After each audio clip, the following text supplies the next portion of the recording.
تو اللہ تبارک و تعالیٰ نے بندوں کو موقع دیا کہ میری طرف آؤ، میرے طرف اپنے گناہوں کے پہاڑ لے کر آؤ، مجھ سے معافی مانگو، میں تمہیں بخش دوں گا۔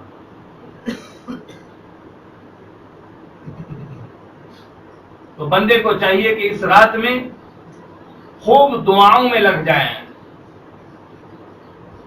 استغفار کے پڑھنے سے اپنے گناہوں کو معاف کرا لے، دعاؤں کے ذریعے سے اپنے گناہوں کو معاف کرا لے۔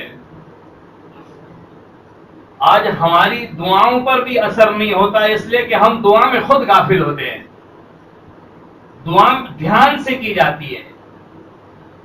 دنیا کے آفس میں کسی جگہ ہم جاتے ہیں جہاں ہم کو کسی چیز کی ضرورت ہوتی ہے، تو ہم کیسے باادب بیٹھ کر باوقاری کے ساتھ، شرف اور عزت کے ساتھ، نگاہوں کو نیچے رکھ کر، اطمینان قلب کے ساتھ وہ چیز ان سے طلب کرتے ہیں۔ پھر وہ اللہ جو احکم الحاکمین ہیں، بادشاہوں کا بادشاہ ہے، پوری سلطنت کو سنبھالنے والا ہے، دنیا اور آسمان کا مالک ہے، بلکہ روز جزا کا مالک ہے، قیامت کے دن کا مالک ہے، اس کے سامنے تو بڑے تواضع اور عاجزی کے ساتھ مانگنا چاہیے۔ دعا کو اللہ رد نہیں کرتے، بندے کی دعا کو اللہ رد نہیں کرتے۔ گزشتہ ایک بندے سے ملاقات ہو گئی، وہ کہنے لگا نعوذ باللہ، میں نے کہا تو نے کفر کیا۔ وہ کہنے لگا اللہ کی اور میری ایسی ہے، کبھی کبھی نماز پڑھتا ہوں، کبھی کبھی نہیں پڑھتا ہوں۔ یہ ممرا کا حال بتا رہا ہوں۔ یہاں گزشتہ میرا جمعہ کا بیان ہونے کے بعد اس بندے سے ملاقات ہوئی۔ میں نے کہا بھائی کفر کیا، توبہ کر۔ بادشاہوں کے بادشاہ سے کیا اپنی بگاڑ، بادشاہوں کے بادشاہ کا کیا بگاڑ سکتا ہے، اس سے ٹیرا بن رکھے۔ کہنے لگا میری کبھی دعائیں قبول نہیں ہوتی۔ دعاؤں کی قبولیت کے لیے اور دعاؤں کے اثرات کو دیکھنے کے لیے رزق حلال کی ضرورت ہے۔ حرام مال سے بچا جائیں، حلال غذا اپنے جسم میں اتاری جائیں۔ صحابہ تو اس سے بہت ہی پرہیز کرتے تھے۔ سیدنا ابوبکر صدیق رضی اللہ تعالیٰ عنہ کا واقعہ آپ کے سامنے ہے۔ بوجہ مجبوری ایک لقمہ کھا لیا تھا جو غلام نے لا کے دیا تھا، لیکن جب پتا چلا کہ وہ حرام کی کمائی کا ہے تو طے کر کے اس کو باہر نکال لیا۔ کہا کہ جب تک میں اس کو نہ نکالتا میں سکون سے نہیں رہتا، یہاں تک کہ میری جان چلی جاتی۔ ہم دعائیں تو سرسری کرتے ہیں، دعاؤں کے اثرات پانے کے لیے جو اسباب کی ضرورت ہے اس میں کا ہمارے اندر کوئی سبب نہیں پایا جاتا، اور پھر اللہ سے دشمنی کر بیٹھتے ہیں۔ اللہ دعاؤں کو رد نہیں کرتے۔ حدیث پاک میں آتا ہے کہ دعائیں قبول ہوتی ہیں، اس کے 3 درجات ہیں۔ ایک تو اللہ فوراً بندے کو جو مانگا دے دیتے ہیں، فوراً۔ بہت سی مرتبہ دیکھا جاتا ہے کہ ایک بندہ ایسا ہے جو بڑا تہجد گزار ہے، عبادت گزار ہے، نمازوں کا پابند ہے، سنتوں کا پابند ہے، اعمال کا پابند ہے، لیکن دعا قبول نہیں ہوتی۔ اور کبھی ایسا ہوتا ہے کہ ظاہر میں کوئی آدمی گنہگار ہے، جو مانگا فوراً مل گیا، مٹی پہ ہاتھ رکھ دے اور کہے کہ یا رب اسے سونا بنا تو اللہ اس کی دعا قبول کرے، تو پھر ہم خفا ہو جاتے ہیں، ناراض ہو جاتے ہیں۔ نبی کریم صلی اللہ علیہ وسلم نے فرمایا ایک تو بندہ وہ ہے کہ جو مانگے اللہ اسے فوراً اس کی چیز دے دیتے، یوں مانگا یوں مل گیا۔ اور نیکوکار ہونے کے ساتھ نہ ملنا یہ آزمائش ہے اللہ کی طرف سے، یہ نہیں کہ اللہ کی طرف سے ناراضگی کی دلیل ہے۔ اور گناہوں کے باوجود مل جانا یہ اللہ کی طرف سے رضامندی کی کوئی دلیل نہیں ہے۔ اگر ایسا ہی ہوتا تو خود قرآن کریم میں بھی اللہ نے اس کی وضاحت کی ہے کہ میں کافروں کو اتنی مال و متاع کیوں دیتا؟ کافروں کو کتنی اللہ نے جو ہے ثروت دے رکھی ہے، مسلمانوں سے کئی گنا زیادہ اقتدار ان کا، حکومت ان کی، کرسیاں ان کی، سلطنت ان کی. یہ اس بات کی دلیل نہیں کہ اللہ راضی ہے. اور مسلمان کے ساتھ آزمائش ضرور ہوتی ہے. سچے دل سے اللہ پر ایمان رکھنے والا، سچے دل سے اللہ کو ماننے والا، اپنے دل میں اللہ کی محبت کو بٹھانے والے کو اللہ ضرور آزماتے. ہم کہتے ہیں ہم اللہ سے محبت کرتے ہیں، ہمارے آقا حضرت محمد صلی اللہ علیہ وسلم سے ہم محبت کرتے ہیں. اگر سچی محبت کرتے ہیں تو پھر اللہ کی طرف سے آزمائش ضرور آتی ہے.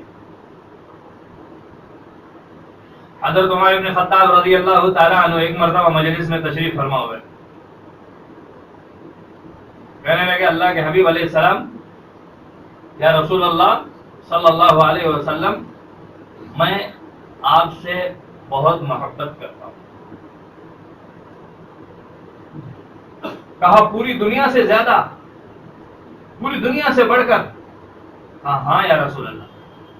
کہا اپنے اعلی اولاد سے زیادہ، اپنی بیوی بچوں سے زیادہ؟ ہاں یا رسول اللہ. خود کی ذات سے زیادہ، یعنی اپنی جان جتنی پیاری ہے اس سے بھی زیادہ مجھ سے محبت کرتے ہو؟ تو کہا نہیں. نبی کریم صلی اللہ علیہ وسلم نے فرمایا پھر تم ابھی کامل ایمان میں نہیں، ابھی کامل ایمان نہیں. تھوڑی دیر کے لیے حضرت عمر رضی اللہ تعالیٰ عنہ نے سر جھکایا، غور و خوض کیا، سوچا، تدبر کیا، پھر سر اٹھا کر کہنے لگے یا رسول اللہ صلی اللہ علیہ وسلم، اپنی ذات سے بھی زیادہ آپ سے محبت کرتا ہوں. نبی کریم صلی اللہ علیہ وسلم نے فرمایا اے عمر، جب اپنی ذات سے زیادہ مجھ سے محبت کر رہے ہو تو پھر اللہ کی طرف سے آنے والی آزمائش کے لیے تیار ہو جاؤ. آج ہماری یہی شکوے، ہماری دعائیں قبول نہیں ہوتی.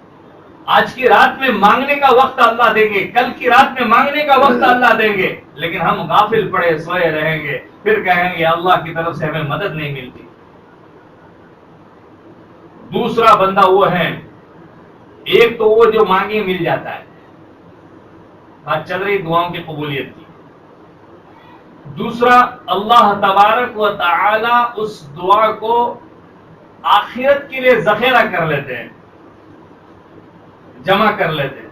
بیلنس، ابھی کچھ نہیں دینا ہے، اب یہی تکلیف میں رہ جا، دنیا جیسی ویسی گزار، تو میرا محبوب ہے، میں تجھے ایسا چاہتا ہوں کہ تو جب میرے پاس آئے تو دنیا سے کئی گنا زیادہ تیرے پاس نیکیاں ہو، اور دنیا سے کئی گنا زیادہ تیرے پاس جنت کی ساز و سامان ہو، جنت کے آسائش ہو، آرام کی چیزیں ہوں. میں تجھے ایسا چاہتا ہوں، ایک بھی دعا تیری دنیا میں مقبول نہیں ہوگی، میرے پاس بیلنس ہے، جمع کر رکھا ہے، جب تو آئے گا میں تجھے فراوانی کے ساتھ دے دوں گا. تیسرا وہ ہوتا ہے کہ بندہ دعا تو کر لیتا ہے لیکن ظاہر میں جو مانگا وہ نہیں ملتا، اس کے بدلے کوئی آنے والی مصیبت اور بلا اس سے ہٹا دی جاتی ہے. یہ نہیں ہوتا کہ اللہ کے یہاں دعا رد ہوتی ہے. اللہ تو چاہتے ہیں کہ میرا بندہ مجھ سے دعا کرے، مجھ سے مانگے، اور نہ مانگنے والوں کے لیے اللہ نے جہنم کا اعلان کیا ہے. 24 پارے میں اللہ فرماتے ہیں ان الذين يستكبرون عن عبادتي سيدخلون جهنم داخرين. میری عبادت سے اور میرے پاس مانگنے سے جو لوگ انکار کرتے ہیں، پشت پناہی کرتے ہیں، بے رخی کرتے ہیں، ان کے لیے اللہ جہنم کا اعلان کرتے ہیں، کہتے ہیں ان کو ہم جہنم میں داخل کریں. مانگنے والے کو اللہ پسند فرماتے ہیں. ہمیں چاہیے کہ ہم اللہ سے خوب مانگے، اپنے گناہوں کی توبہ ضرور کروا لیں، کچھ نہیں تو کم از کم آج کل کی رات میں سارے گناہ اللہ سے معاف کرا کے رہیں گے انشاءاللہ. اس عزم کے ساتھ جو ہے، اب کہاں کیا جائے دعا، کہاں کی جائے عبادت، اس کے لیے مسجد ہی میں ہونا ضروری نہیں ہے، یہ اپنے گھر میں بھی کر سکتے ہیں. شب قدر میں جیسے فرشتوں کا نزول ہوتا ہے، اس رات میں بھی فرشتے اتر جاتے ہیں. اور اللہ تبارک و تعالیٰ اپنے خزانے سے عطا کرتے ہیں. تو دعا ضرور کریں. بندوں کی عادت ہوتی ہے کہ اللہ کی طرف سے تھوڑے انعامات ہو جاتے ہیں تو اب ہم اپنے آپ کو بادشاہ سمجھنے لگتے ہیں. اللہ خود قرآن میں کہہ رہے ہیں. اور جب کوئی پریشانی آ جاتی ہے، کوئی مصیبت آ جاتی ہے تو پھر اللہ کے پیچھے لگ جاتے ہیں. وَإِذَا أَنْعَمْنَا عَلَى الْإِنسَانِ أَعْرَضَ وَنَأَىٰ بِجَانِبِهِ. اللہ کہتے ہیں کہ جب ہم بندے پر کوئی انعام اور احسان کرتے ہیں تو وہ منہ پھیر لیتا ہے. وَإِذَا مَسَّهُ الشَّرُّ فَذُو دُعَاءٍ عَرِيضٍ. اور جب اس کو کوئی تکلیف ہلکی سی لگ جاتی ہے اب لمبی لمبی دعائیں کرتا ہے. لمبی لمبی. اللہ فرماتے ہیں کہ جب بندے کو کوئی ایسی تکلیف پہنچتی ہے، وَإِذَا مَسَّ النَّاسَ الضُّرُّ دَعَانَا لِجَنبِهِ أَوْ قَاعِدًا أَوْ قَائِمًا. دوسری جگہ یہ فرمایا اللہ نے کہ کوئی بندے کو تکلیف پہنچ جاتی ہے تو پھر بندہ کھڑے اٹھتے بیٹھتے لیٹتے ہر وقت اللہ کے پاس دعا کرتے رہتا ہے. کوئی بیماری لگ گئی، حالات آ گئے، پریشانی آ گئی، اب دعا میں لگ رہے. خوشی کے موقع پہ بھی بندہ خوش و خضوع سے دعا کرے. ابھی فی الوقت ایسا لگ رہا ہے کہ ہمیں کسی چیز کی ضرورت نہیں ہے، پھر بھی اللہ سے اس وقت جو ہے مانگے بغیر نہ رہیں. ایسا تو ہوگا ہی نہیں کہ دنیا کے اندر کسی چیز کی ہم کو ضرورت نہ ہو. آج ہمیں محسوس تو ہو رہا ہوگا کہ کسی چیز کی آج ضرورت نہیں، اب ساری چیزیں مل گئی، ساری چیزیں مل گئی، اب کسی چیز کی ضرورت نہیں. کبھی ایسا بھی ہو سکتا ہے کہ رات بھر نیند نہ آئے، اس نیند کی ضرورت ہو سکتی ہے. یہ بھی تو رحمت ہے، اللہ کی طرف سے ایک ملنے والی نعمت ہے. کبھی سکون کی ضرورت ہو سکتی ہے، مستقبل میں کوئی اور پریشانی کی وقت دعا کی ضرورت ہو سکتی ہے. ان ساری چیزوں کو جو ہے اللہ سے مانگے. اللہ اپنے بندے کی دعا کو قبول کرنے کے لیے ہمہ وقت تیار ہیں. شرط یہ ہے کہ بندہ ہر وقت اللہ کے بارگاہ میں حاضر رہے. علماء لکھتے ہیں کہ جمعہ کے دن بھی ایک گھڑی ایسی ہوتی ہے، وہ گھڑی مخفی ہے، وہ سیکنڈ، وہ لمحہ یا وہ لحظہ جو بھی ہے، جتنے بھی منٹ ہو، مخفی ہے، پوشیدہ ہے، وہ اللہ ہی بہتر جانتا ہے. تو وہ جمعہ کے دن ایسا وقت ہوتا ہے کہ اس وقت جو ہے بندے کی دعا اللہ قبول فرماتا ہے. علماء نے ایک قول یہ لکھا ہے کہ 2 خطبوں کے درمیان دعا کی جائے تو قبول ہوتی ہے. ایک قول یہ نقل کیا ہے کہ عصر اور مغرب کے درمیان دعا کی جائے تو قبول ہوتی ہے. دعا مختلف اوقات میں قبول ہوتی ہے. بندے کو چاہیے کہ ہم اپنی طرف سے اللہ کے پاس مانگنے والے بن جائیں. یہاں تک کہ تہجد کا وہ وقت ہوتا ہے کہ جس وقت بندے کی دعا کو اللہ رد نہیں کرتے. ایک روایت میں یہ آیا ہے، صحابہ نے پوچھا یا رسول اللہ سب سے بہترین وقت کون سا ہے کہ جس میں دعا سنی جاتی ہے، قبول کی جاتی ہے؟ نبی کریم صلی اللہ علیہ وسلم نے فرمایا فی جوف اللیل وفی دبر الصلاۃ.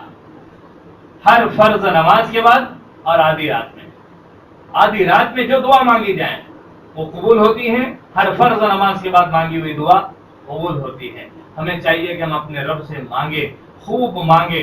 اللہ تبارک و تعالی ہم کو اپنے پاس مانگنے والے بنائے اور اپنے علاوہ کسی اور کا محتاج نہ بنائے. اللہ کسی کے سامنے ہاتھ پھیلانے کی نوبت نہ لائے. وآخر دعوانا الحمدللہ رب العالمین.